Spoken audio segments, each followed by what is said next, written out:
Hi and welcome to the channel. I'm Sophie and this is Astrology, Chisme, where today I'm going to be talking to you about Facebook and the downfall as seen through astrology.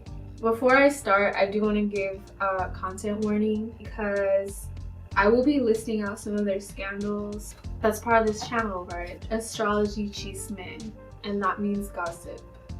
Escándalo. Es un escándalo. One of those scandals happened recently, February 16th. I'm not really going to go into the details that much, but that is something that I will cover, and I will be time-stamping this video like I do all my videos. You can totally skip that if that's something that just is not the vibes right now. This is a video that I've actually wanted to make in the form of reels for the longest. I'm hoping that we can digress from this as artists, as astrologers, to kind of invest in sustainable ways. And Instagram is quite frankly not it. YouTube, newsletters, websites, I think that's really where it's at right now. I'm going to be using the birth chart for the day Facebook went live, February 4th, 2004. And this birth chart was actually used by Allegedly Astrology with guest Kira, which I'm going to link down below, and y'all should definitely check that out. That was kind of what really sparked my interest in this topic. There are other birth charts for Facebook, such as like its first trade, and there's also Mark Zuckerberg's. I'm not going to go into those, but I do know that they are really heavy with Taurus and Scorpio energy, which is super timely because this year the eclipses are going to be in the signs of Taurus and Scorpio and will continue to do so until like mid-2023. Taurus and Scorpio energy, you know, they are about power plays, wealth, the maintenance of that wealth. Taurus and Scorpio as fixed signs can have a lot under the surface, and with the South Node being in Scorpio, South Node being something we release, there will be a lot of secrets revealed. So Facebook's chart has South Node in Scorpio and North Node in Taurus.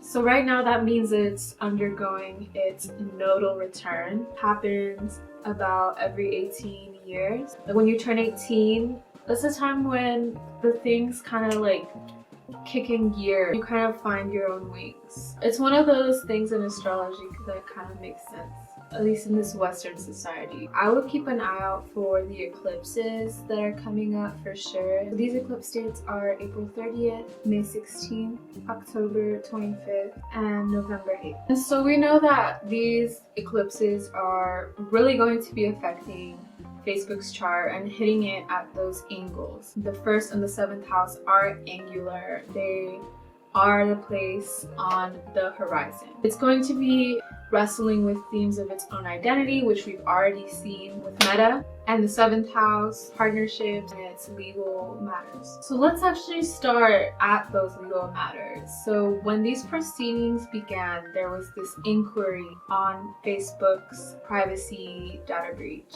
This was in April 2018. Uranus was in Aries, but it was creeping up into that 7th house. And with outer planets in general, you'll always feel them as they come up.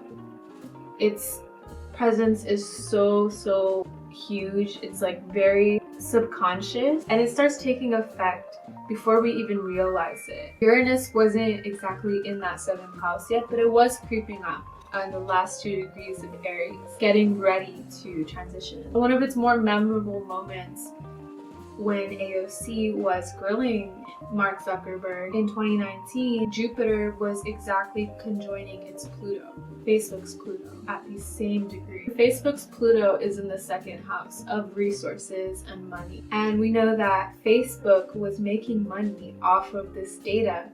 And it's almost as if Jupiter, the planet that does rule over judiciary rule, was touching this Pluto, blowing up the secrets that Pluto was holding about the wealth of information. We're at an age where information is wealth, and a lot of people are saying if it's free, you are the product. And I think that was a moment where a lot of people had a lot of discourse around that. Facebook's Pluto being in the second also just points to the general hoard of wealth that they have, but that is not quickly losing as this Pluto is being more and more hit. And I'm going to go into that later. Another thing that was happening on this moment was that Mercury was squaring their Sun-Neptune conjunction. This Sun-Neptune conjunction definitely speaks to this addiction that people have with Facebook. It's also about having this mass sea of people that are just like instantly accessible to you because of it. Overall, Sun-Neptune does speak to illusions and secrets. If the Sun is the identity and if Sun and Neptune are together as one, it's true identity being wrapped in kind of web of illusions and lies. So Mercury was squaring that, like, let's get to the bottom of this, like really like asking questions. I think that was kind of embodied by AOC. I'm not necessarily like a big fan, but these illusions will end, and that was just the beginning. Mercury was interrogating them, really, and a square is always a challenge. That square was really felt in the courtroom, okay? Like the tension that is so classic to this aspect, that frustration and the conflict. As we know, these illusions are kind of coming to a close, and we are also seeing this in its declining wealth. This Pluto in the second house, the more that it's kind of getting challenged, it's also being reflected and it's losing its users, which, as we know, is Facebook's greatest resource. The day that it crashed by 500,000 users and lost $10 billion in the form of ad revenue. The moon was conjunct its Venus and activating its natal square to Pluto. So the moon was square Pluto and it was touching the planet of money, Venus. And it's almost as if the social network, which Venus is in charge of in this chart, bringing people together, Facebook is so famous for, it clashes in that square with its need for more and more money. And we're seeing this with how it's kind of dying out with Gen Z and like the younger audience. If you don't have the people's trust, they're gonna leave. Currently, Pluto in the sky is inching closer and closer to a square with its Mars, which is ruled by this Venus in the 7th at 0 degrees Taurus. As Pluto comes closer and closer to the end of Capricorn, it's currently at 27, is challenging and activating that kind of like disputes with the law. Because Mars is in the 7th house, that denotes disputes with the law. And it's like, I've been warning y'all for months, at least people in my personal life, not anyone on social media, but scandals involving Facebook will become a regular thing all year. I was right.